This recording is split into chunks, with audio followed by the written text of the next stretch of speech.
my lovelies. How are you doing? Today, I'm going to be talking to you about the secret to giving from the overflow. I don't know if you've heard of this analogy before, but people talk about if you are giving from your own cup and you just keep pouring that into other people, eventually your cup is going to be empty. But if you're able to continue to pour into yourself, then at some point, the cup is going to overflow and you're going to be able to give to other people from that overflow. So that's the concept that I want to talk about. And I want to help you learn how to do that. And I'm going to start out with a quote from Eleanor Brown. She says that rest and self-care are so important. When you take time to replenish your spirit, it allows you to serve from the overflow. You cannot serve from an empty vessel, okay? So the true secret to doing this, to giving from the overflow, is to get really good at making decisions, okay? I'm going to tell you what decisions are important to make, all right? So the first thing to do is to recognize that decisions are neutral. What you choose to do or not do has no morality to it. I'm talking about do I take the kids to school or do I have the school bus take them to school? The decision is neutral. So you get to decide if something is good or bad for you. And the way that humans make decisions is based on how you feel. And then we use logic to back up that decision that you made from the emotion, okay? We are such sensitive beings. So what kind of decisions am I telling you that are going to help you to give from that overflow, okay? Well, here are, I think I have 4 of them. Let me double check. I think there's 4. Yep, 4 decisions. So the very first one is to decide what is important to you. This is something that my clients forget to do. We're so wrapped up in helping other people and making sure that everybody else has their needs taken care of so that then you can be okay, that you don't even know what is important to you. So one of the things that I decided was important to me was taking care of my essential needs, right? Eating, going to the bathroom when I needed to. I can't tell you how often I used to just hold my pee, which is not very good for your kidneys, by the way, because I'm like, oh, I can just do one more thing and then I'll go pee. No, I just go now. Exercise, hygiene, all of those things. Those are my essential needs, and those are really important to me. They haven't been as important during different times in my life when I'm like, oh, I just have to get all of these things done. And so I put these essential needs aside, and there's other ones. Those are not the only ones. But another thing that's become really important to me is taking excellent care of my body, okay? Checking in on how I'm feeling from a place of self-compassion.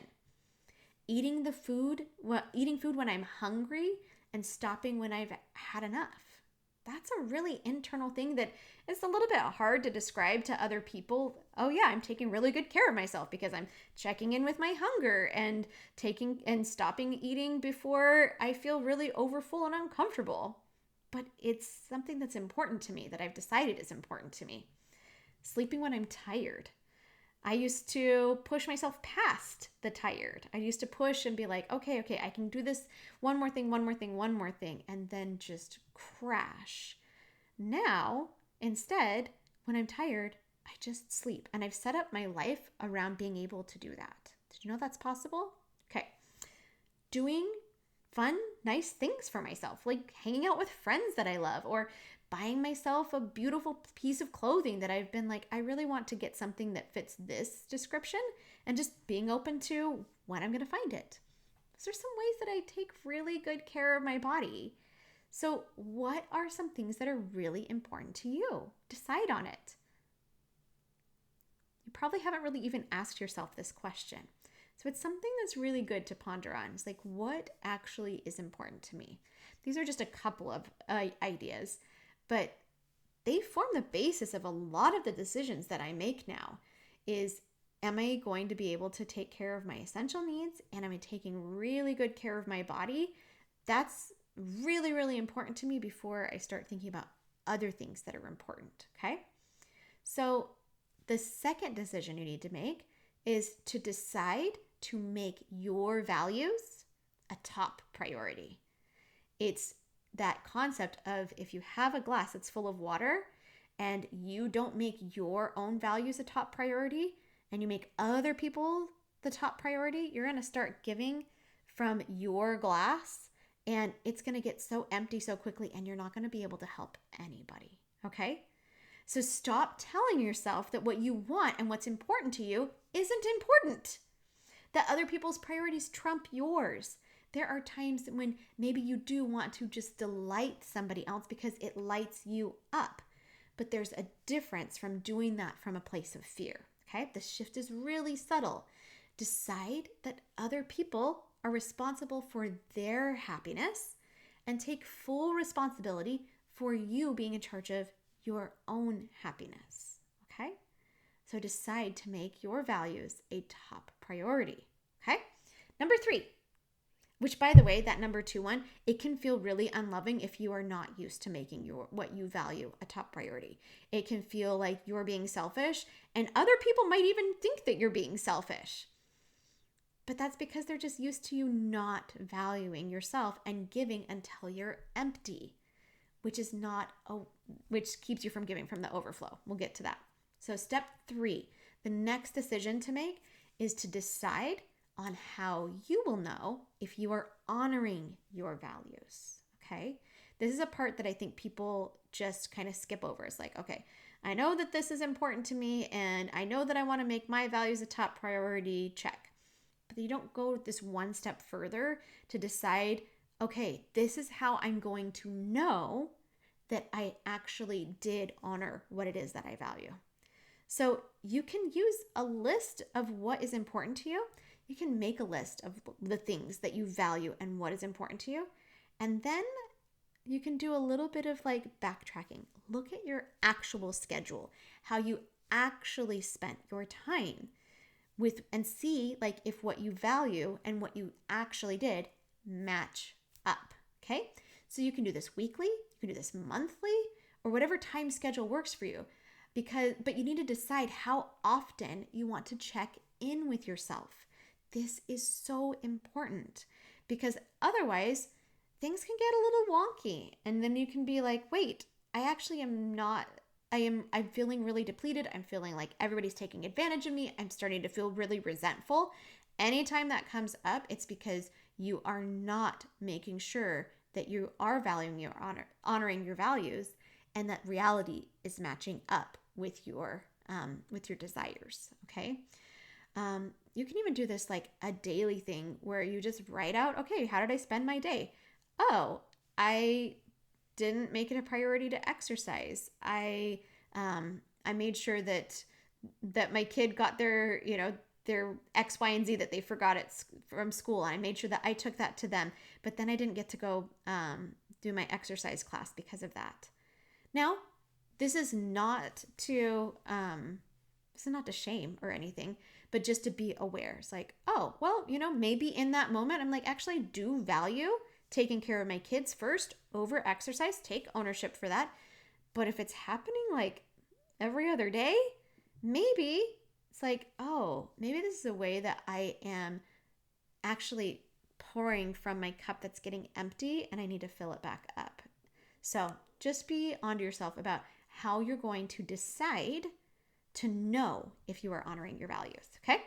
And last decision to make, number 4, is to decide how you want to feel in your life and match your mindset with your desired feeling, okay? Do you want to feel relaxed, abundant, joyful, at peace, vibrant, energetic? Each of these emotions are created by your thoughts.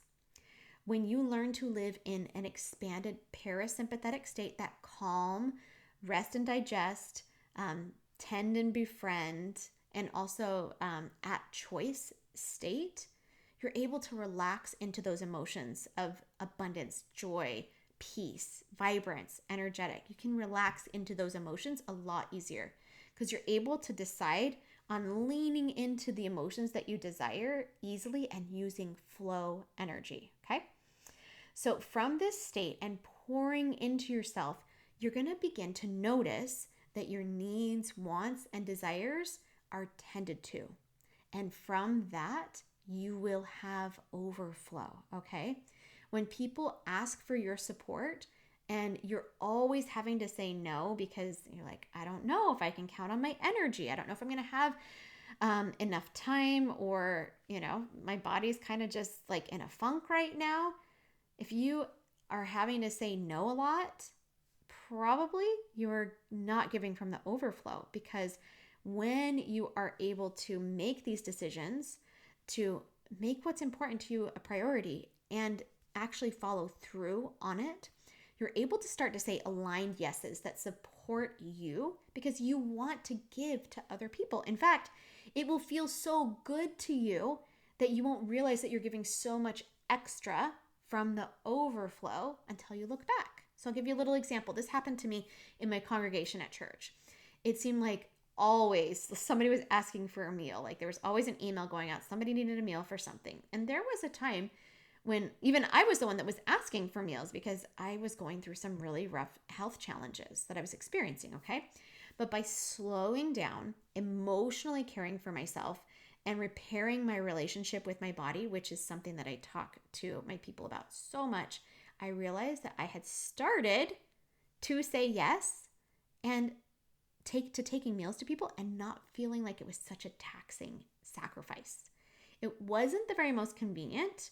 I still feel like there's value in sacrificing, right? That's a topic for another day, but I wasn't sacrificing myself at the expense and my limited energy to give to someone when I could barely make it through the day myself. I was pouring into myself, and that allowed me to give from the overflow. And I didn't even realize that I was doing it until I was like, wait a second, I've been like signing up for these things a lot.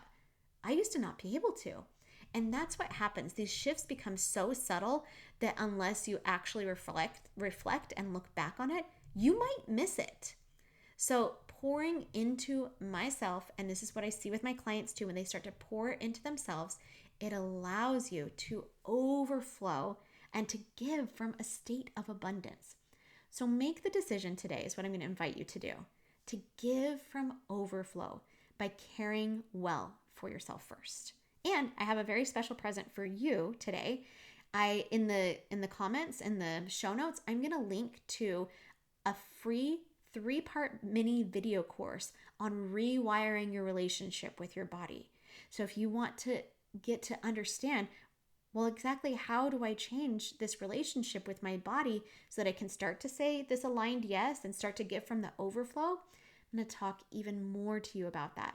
So hop onto that, get that email video course, and I will see you next week. And I hope that everybody takes just a moment to think about what you can do to start to pour into yourself so that you can give from the overflow and start to feel really, really good in your body. All right, I'll see you next time. Bye-bye.